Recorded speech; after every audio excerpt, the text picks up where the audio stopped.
नमस्कार दर्शकों, मैं डॉक्टर हिया अग्रवाल नीलकंठ आईवीएफ जोधपुर से। आज हम अनएक्सप्लेन्ड इनफर्टिलिटी के बारे में बात करेंगे। तो पहले तो जानते हैं कि अनएक्सप्लेन्ड इनफर्टिलिटी होता क्या है। निसंतानता उस बीमारी को कहा जाता है जब दंपति 1 साल तक लगातार नियमित रूप से कांटेक्ट करने के बाद भी प्रेगनेंसी या गर्भधारण नहीं कर पा रहे हैं, तो उन मरीजों को हम बोलते हैं कि उनको निसंतानता से पीड़ित हो सकते हैं। ऐसे मरीजों को कुछ टेस्ट के लिए एडवाइस किया जाता है। उनमें से जो मेजर टेस्ट होते हैं वो होते हैं महिला के अल्ट्रासाउंड, जिसमें उनके गर्भाशय और अंडेदानी की स्थिति देखी जाती है। कुछ ब्लड टेस्ट होते हैं ये देखने के लिए कि वो आने वाले गर्भधारण के लिए फिट है कि नहीं।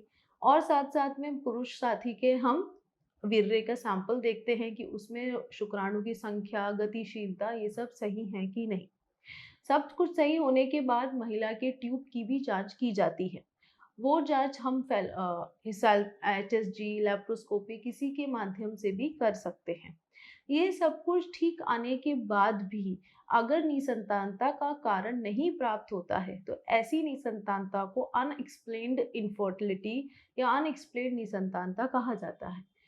कभी कभार निसंतानता के जो प्रमुख 3 कारण हैं, उन 3 कारणों को बिल्कुल नॉर्मल देखने के बाद भी पेशेंट्स को प्रेगनेंसी नहीं आती है, और ये बहुत ही फ्रस्ट्रेटिंग सी सिचुएशन हो जाती है, क्योंकि पेशेंट पूछते हैं सब कुछ नॉर्मल है, हम तो 3-4 साल से ट्राई कर रहे हैं, आप कह रहे हो टेस्ट पे सब नॉर्मल है, फिर कैसे प्रेगनेंसी नहीं आ रही है और उसका क्या इलाज किया जा सकता है। तो हम समझ सकते हैं कि मरीज़ का ये जवाब उनके लिए और भी दुखदाई हो सकता है। देखिए, जो हम प्रमुख टेस्ट करते हैं, उसमें मेजर 3 थिंग्स हम देखते हैं कि ट्यूब आपकी ठीक है कि नहीं, अंडेदानी में अंडे हैं कि नहीं, वीर्य में शुक्राणु है कि नहीं। इन तीनों चीज़ों में अगर कोई मेजर खराबी है, तो प्राकृतिक रूप से प्रेगनेंसी आने की संभावना बहुत कम हो जाती है। बट अगर इनमें इतनी मेजर परेशानी नहीं है, छोटी-छोटी परेशानियाँ होती हैं जिनके कारण ऐसे मरीज़ आते हैं, जिनमें ऊपर से देखने में सब कुछ नॉर्मल है, पर प्राकृतिक रूप से प्रेगनेंसी नहीं आ पाती। ऐसे में ये हो सकता है कि बीज बनते तो हैं, पर क्वालिटी इतनी अच्छी नहीं है, या तो फिर शुक्राणु हैं तो सही, पर गतिशीलता में कहीं न कहीं कमी है, या गतिशीलता भी अच्छी है, ट्यूब भी दिखने में ठीक है, खुली है, पर काम सही से नहीं कर रही है। या फिर ट्यूब उठा भी रही है बीज, तो निषेचन नहीं हो पा रहा है।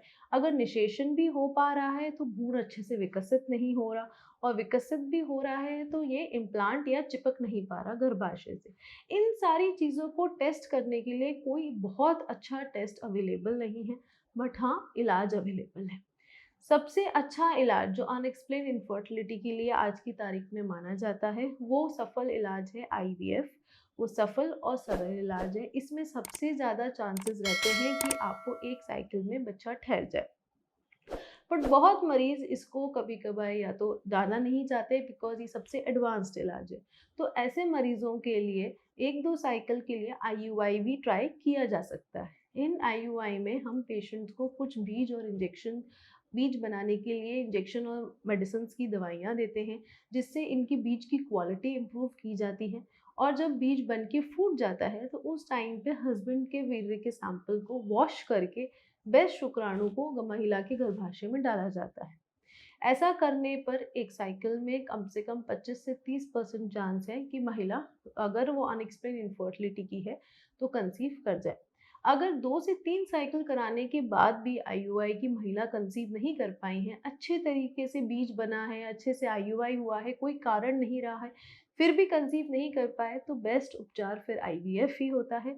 ऐसी महिलाओं को ज़्यादा टाइम वेस्ट नहीं करना चाहिए, और पहली प्रेगनेंसी आराम से आईवीएफ से करा लेनी चाहिए। अक्सर हमारे पास मरीज़ का ये सवाल आता है कि अगर हमने पहली प्रेगनेंसी हमारी आईवीएफ से हो गई, तो क्या हमें हर प्रेगनेंसी के लिए आईवीएफ करना होगा?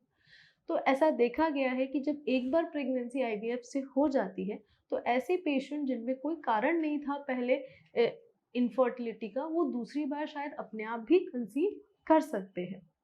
तो आपको बिल्कुल भी निराश नहीं होना है। आप उपचार हर टाइप की निसंतानता का अवेलेबल है।